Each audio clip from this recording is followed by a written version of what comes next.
দেখো একান্তর কোণ কি বলছে, দুটি সমান্তরাল সরলরেখাকে যদি অন্য কোনো একটি সরলরেখার ছেদকারী রেখার উভয় পার্শ্বের রেখা দুটির সাথে যে কোণ উৎপন্ন করে, তাদের প্রতিটি কোণকে অপর রেখার সাথে ছেদকারী রেখার অপর পার্শ্বের ও বিপরীতমুখী কোণকে একান্তর কোণ বলে। তাহলে চিত্রের মাধ্যমে দেখছি আমরা।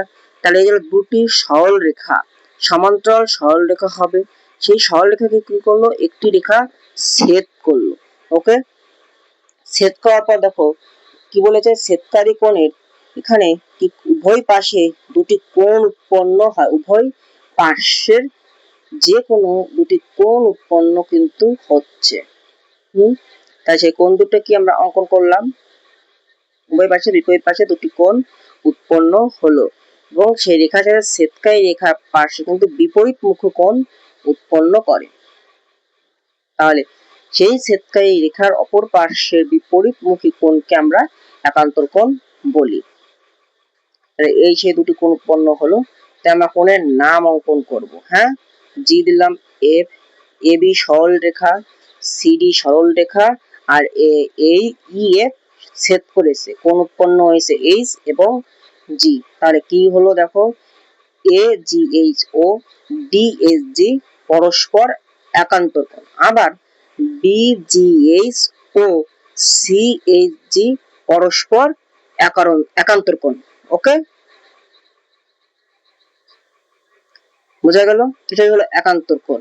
দুটি সমান্তরাল সরলরেখা যদি অন্য একটি সরলরেখাকে ছেদ করে, তবে ছেদকারী রেখার উভয় পার্শ্বে দুটির সাথে যে কোণ উৎপন্ন করে, তাদের প্রতিটি কোণকে অপর রেখার সাথে ছেদকারী রেখার অপর পার্শ্বের ও বিপরীতমুখী কোণকে একান্তর কোণ বলে। ওকে, তা যেমন আমরা দেখা যাচ্ছে কি, দেখো এই দুটো কোণ উৎপন্ন হয়েছে, কি দেখলাম, এজিএইচ ও ডিএইচজি পরস্পর একান্তর কোণ। এবার আমরা পরের কোণে যাচ্ছি। পরের কোণটাকে আগে চিত্র অঙ্কন করছি আমরা, অনুরূপ কোণ। হ্যাঁ, এটাও দুটো সরল রেখা, তাকে সমান্তরালভাবে ছেদ করলো। দুটি সমান্তরাল সরল রেখাকে যদি অন্য একটি সরল রেখা ছেদ করে, তাই এ বি সরল রেখা এবং সি ডি সরল রেখাকে ছেদ করেছে কি, দেখো এফ এবং এফ মানে ই এফ সরল রেখা। হ্যাঁ, সেটা আমরা লিখবো। তারপর দুটি কোণ উৎপন্ন হবে, তাই ই এফ সরল রেখা কি করলো, ছেদ করেছে। তারপর তার ফলে দুটি কোণ উভয় রেখার বিন্দুতে একই দিকে ছেদকারী রেখার সাথে যে কোণ উৎপন্ন করে, তাদেরকে পরস্পর অনুরূপ কোণ বলে। তাহলে একই দিকে দুটি কোণ উৎপন্ন হয়েছে, জি কোণ আর একটা হলো এইচ কোণ বলতে পারবো, একটা লিখলেই হয়, কিন্তু ওটা ছিল বিপরীতমুখী কোণ, আর এটা হলো পরস্পর একই দিকে উৎপন্ন হয়েছে। কোণ কি, ইজিবি ও কোণ জিএইচ ডি পরস্পর অনুরূপ কোণ। আমরা লিখে দিতে হবে কিন্তু পরস্পর কি কোণ স্যার, অনুরূপ কোণ। তাহলে এবার আমরা অনুরূপ কোণ বুঝলাম যে দুটি সমান্তরাল সরলরেখাকে যদি অন্য একটি সরলরেখা ছেদ করে, তবে তাদের উভয় রেখা ছেদ বিন্দুর একই দিকে যে ছেদকারী রেখার সাথে যে কোণ উৎপন্ন হয়, তাদেরকে আমরা কি বলি, অনুরূপ কোণ বলি। এরপর হচ্ছে অন্তস্থ কোণ। অন্তস্থ কোণ কি বলেছে দেখো, অন্তস্থ কোণ। ওকে, এই অন্তস্থ কোণ শিখতে গেলে ত্রিভুজ শিখবে। কোন তলের অভ্যন্তরের বাহুগুলো যে কোণ উৎপন্ন করে, তাকে কি বলে স্যার, অন্তস্থ কোণ বলে। তাহলে আমরা একটা কি অঙ্কন করবো, ত্রিভুজ অঙ্কন করবো।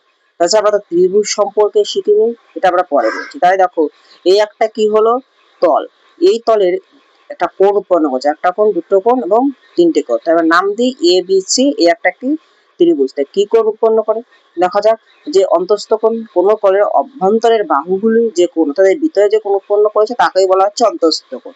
ওকে, কোণ এ বি সি এবং B C A O C A B অন্তস্থ কোণ। ওকে, অন্তস্থ কোণটা খুবই সহজ, কিন্তু এখানে আমাদের ত্রিভুজ সম্পর্কে জানতে হবে, সেটা আমরা পরে আলোচনা করব। তার এটা কি কোণ হলো, অন্তস্থ কোণ। ওকে, এটা হলো অন্তস্থ কোণ। এবার এখানে এবিসি একটি ত্রিভুজ, এটা অবশ্যই লিখে দেবা। এবিসি একটি ত্রিভুজের তিনটি কোণ যথা এবিসি, বিসিএ ও সিএ বি, এটা হলো কি অন্তস্থ কোণ। ওকে, এরপর আসছে আমাদের বহিস্থ কোণ। বহিস্থ কোণ কিন্তু ত্রিভুজের সংক্রান্ত হয়, তাই আমাদের এরপর আমাদের শিখতে হবে ত্রিভুজ। তাহলে হলো কি হলো বহিস্থ কোণ। তো বহিস্থ কোণ হচ্ছে কোনো ক্ষেত্রে বাইরের ক্ষেত্রের বর্ধিত কোণ বাহু মানে বর্ধিত কোনো বাহু যে কোণ উৎপন্ন করে তাকে বহিস্থ কোণ বলে। তাহলে আমরা চিত্র অঙ্কন করব।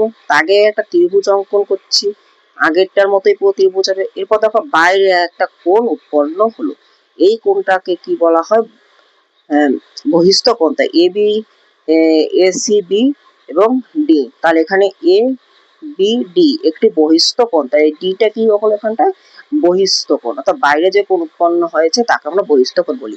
এইগুলো আমাদের কখন প্রয়োজন হয়? পিথাগোরাসের উপপাদ্য, বিভিন্ন উপপাদ্য ক্লাস উচ্চ মাধ্যমিকের ট্রেনে রয়েছে, সেই উপপাদ্য শেখার ক্ষেত্রে বহিস্থ কোণ এই সম্পর্কে আমাদের ধারণা পেতে হবে। ওকে, তার আগে আমাদের শিখতে হবে কি ত্রিভুজ, তাহলে আমরা বহিস্থ কোণ অন্তস্থ কোণ ভালোভাবে বুঝতে পারবো এবং শিখতে পারবো। কোণ, তাহলে আমরা কোণের শ্রেণী বিভাগ অলরেডি আলোচনা করেছি। যারা কোণের ক্লাসটি দেখোনি তারা কোণের ক্লাসটি অবশ্যই দেখে নেবে। কোণের ক্লাস সম্পূর্ণ হওয়া খুবই দরকার, তারপরে আমরা শুরু করবো কি নতুন একটা চ্যাপ্টার। কোণ আমাদের শেখার পরেই আমরা কিন্তু ত্রিভুজ সম্পর্কে জানতে পারবো। কোণের শ্রেণী বিভাগ সম্পূর্ণ দেখবে। ওকে, এরপর আমরা শিখবো হলো ত্রিভুজ। ত্রিভুজ কয় প্রকার ও কি কি? ত্রিভুজ কাকে বলে?